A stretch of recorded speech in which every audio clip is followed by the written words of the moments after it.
घर की नई नवेली एकलौती बहू प्राइवेट बैंक में बड़े ओहदे पर नौकरी कर रही थी। उसकी सास तकरीबन 1 साल पहले ही गुजर चुकी थी। घर में बुजुर्ग ससुर और उसके पति के अलावा और कोई नहीं था। उसके पति का अपना कारोबार था।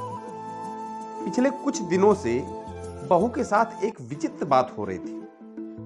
बहू जब जल्दी घर का काम निपटा कर ऑफिस के लिए निकलती, ठीक उसी वक्त ससुर उसे आवाज देते और कहते, बहू मेरा चश्मा साफ करके मुझे देती जाओ।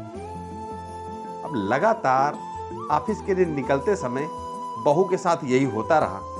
काम के दबाव में और देर होने के कारण कभी कभी बहू मन में झल्ला जाती, लेकिन फिर भी अपने ससुर को कुछ बोल नहीं पाती। जब बहू अपने ससुर की इस आदत से पूरी तरह ऊब गई तो उसने पूरा माजरा अपने पति के साथ साझा किया। पति को भी अपने पिता के इस व्यवहार पर काफी ताज्जुब हुआ, लेकिन उसने अपने पिता से कुछ नहीं कहा। पत्नी को अब पति ने समझाया, एक सलाह दी कि तुम सुबह उठते समय ही अपने पिताजी का चश्मा साफ करके उनके कमरे में रख दिया करो, फिर तुम्हें ये झमेला रोज रोज नहीं झेलना पड़ेगा। अगले दिन बहू ने ऐसा ही किया और अपने ससुर के चश्मे को सुबह ही अच्छी तरह साफ करके उनके कमरे में रख दिया। लेकिन फिर भी उस दिन वही घटना पुनः हुई और ऑफिस के लिए निकलते समय फिर से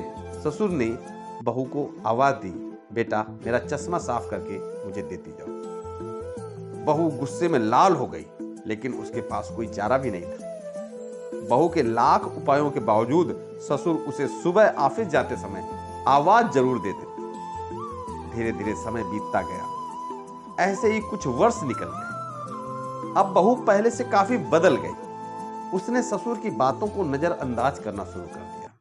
कभी कभी तो ऐसा भी हो जाता कि वो ससुर की बातें सुनती ही नहीं और अपने काम में मस्त रहती थी। गुजरते वक्त के साथ एक दिन बेचारे बुजुर्ग ससुर भी गुजर गए। समय का पहिया कहां रुकने वाला है, वो तो घूमता ही रहा। छुट्टी का एक दिन था।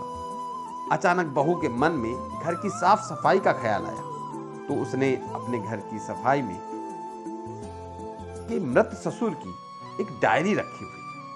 बहू ने अपने ससुर की डायरी उठाई और पन्ना पलटना शुरू किया, तो उसमें लिखा था कि 26/10/2019 आज के इस भागदौड़ और बेहद तनाव व संघर्ष भरी जिंदगी में घर से निकलते समय बच्चे अक्सर बड़ों का आशीर्वाद लेना भूल जाते हैं, जबकि बुजुर्गों का यही आशीर्वाद मुश्किल समय में उनके लिए ढाल का काम करता है। बस इसलिए तुम चश्मा साफ करके मुझे देने के लिए झुकती थी तो मैं मन ही मन अपना हाथ तुम्हारे सर पर रख देता था, क्योंकि मरने से पहले तुम्हारी सास ने मुझे कहा था कि बहू को अपनी बेटी की तरह प्यार से रखना और उसे ये कभी भी महसूस न होने देना कि वो अपने ससुराल में है और हम उसके माँ बाप तो नहीं हैं। इस वजह से उसकी छोटी मोटी गलतियों को उसकी नादानी समझकर माफ कर देना। मुझे पूरा विश्वास था कि कभी न कभी तुम ये पन्ना जरूर पढ़ोगे, इसलिए मेरा आशीर्वाद हमेशा तुम्हारे साथ है। ये डायरी पढ़कर बहू फूट फूट कर रोने लगी। आज उसके ससुर को गुजरे हुए 2 साल से ज्यादा हो चुका है, लेकिन फिर भी वो रोज घर से बाहर निकलते समय अपने ससुर का चश्मा साफ कर उसे टेबल पर रखना नहीं भूलती। जीवन में हम रिश्तों का महत्व महसूस नहीं करते, चाहे वो किसी के भी हों, कैसे भी हों, और जब तक महसूस करते हैं तब तक वह हमसे दूर जा चुके होते हैं। अगर ये कहानी आपको अच्छी लगे तो चैनल को सब्सक्राइब करें, शेयर भी करें। धन्यवाद।